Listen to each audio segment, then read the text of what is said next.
Hi, this is Kerry with Multicopter Warehouse. We're here at CES, and with me is Raymond Robinson, Product Director. How are you guys doing? So, how's it going? How's the show going for you so far? Oh, I'm busy. Very busy. Yeah? Well, we're standing in front of the new Typhoon H display here. There's a lot of anticipation for this thing. What's the public been thinking about this? They love it. I was kind of nervous about it, but they love it. It's very receptive. What were you nervous about it? I'm the product manager. You thought we didn't like it or something? No, I knew the public would really like it. It's packed with a lot of features. We really stepped our game up on this one, and we just wanted to bring out something that was like high quality, just everything that the public wants. Okay, so give us a rundown of what really makes it a unique product. Okay then, first of all, as you can see, this is a 6-rotor design with folding props. So you can fold this down for storage. It has quick disconnect props on here. I won't be able to take this off. Retractable landing gear, 360-degree camera, really cool. It also has modes on the transmitter. This is our new ST16 transmitter. Very, very cool. Everything works on here. You don't need a phone or a tablet. If you want to set, we have new modes like orbit, curved cable cam. We have point of interest, we have journey mode, and those modes right there can be controlled right off of the transmitter. Press a button, you can set your waypoints on there, and you can also, once the Typhoon H is in its approach doing its patterns, you can use this transmitter, this stick right here, to control the camera, which is very cool. So rotate, tilt? Yeah, tilt, and you don't need 2 persons. You can just use one person can do everything. Now, can you bind a second controller with it for 2-person operation? Yes, you can, with no problem. So you can use another ST16 or ST10 transmitter, and you can do that easy. Okay, now, can this work with the Wizard Wand? Yes, it will be able to. We're still working on the UI on that, but yes, it will be able to use it. Okay, now on the front of this, there's a couple little eyeballs there. Tell us about the Optical Avoidance. Optical Avoidance, what it is a sonar, and when you're flying this, and you're flying it in the, we call it turtle mode, it can fly up to an obstacle and it shoots out the sonar signal, and if it's there, it'll stop within 5 feet. So, and it won't go any further. You can't push it, you can't make it. So it's only in the forward flight position, but it works very well. Now, the reason for turtle mode is because in rabbit mode, it's going to be too fast for that sonar. Pick it up, right. Now, there's going to be an optional upgrade down the road from Intel. Tell us about that. Real sense. If you go to the Intel booth, you'll see them fly it. It's amazing, or if you watch the video. It's a total collision avoidance system. And it's with cameras and a bunch of other stuff that I try to understand, and I'm not that smart.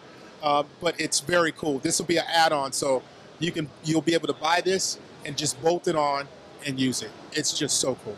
Now, another optional upgrade is the optical flow sensor, and you guys call it something different. We call it the Indoor Positioning System, IPS. It just makes sense to us because I don't know what optical flow means. So and now that's going to be about $100 upgrade? Somewhere around there, yeah. Okay. And that's, in the CNN video, they referred to it as like indoor GPS. Yes. And it's saying, well, what it does is it really helps it stay in, because since you're not using the GPS, it's giving you a fixed point, and it makes it easier to fly indoors. That's the layman's terms. Now, this is a hexacopter design, and so one of the primary advantages to that is going to be stability and performance, but it does support redundancy in case of a motor failure. Yeah, if a motor goes down, you'll be able to bring it back in. So that's a big thing. So if you do that with a 4-rotor, a motor goes down, the whole drone comes down. And this makes it very easy, and it gives the customer a lot more confidence when flying if something goes wrong. Excellent. Now, what about the batteries? The batteries, you're using a 5400 milliamp battery pack. This is a 4S pack. It has its own proprietary charger. It works very well. If you're flying, you're going to get 22 minutes, and that doesn't mean hovering. We're talking about in forward flight. Now, if you're just hovering and you're getting a shot, you can get up to about 25 minutes of flight time. So 22 realistic, out there shooting performance. Yes, 20. They're realistic. Made sure of that. And battery charge time about an hour? About an hour, yes. Okay. Now, a couple other things, the people that are always asking, this got out last night, the forums are all lit up, Facebook is all lit up. There's a few questions that haven't been answered.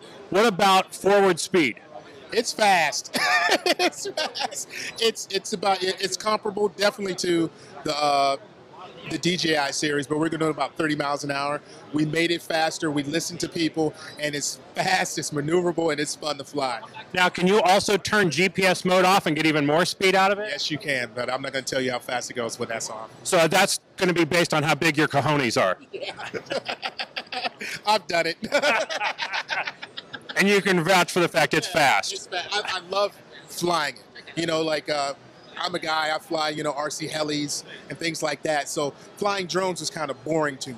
And now flying this, I just have a blast flying. Every time I take it out, boom, I'm just zipping around, and you can get those shots. You can get cool angle shots, and you can do whatever you want to do with the Typhoon H. It's just fun.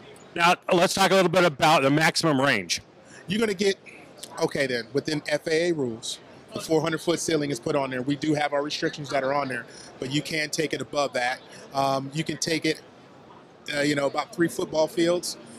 You can go out further. But when it comes to the video distance, you're probably going to get about 1,400 feet or a little bit more than that. So we did extend that range, but, you know, keeping within the FAA rules, we like to keep, you know, stay within that boundaries.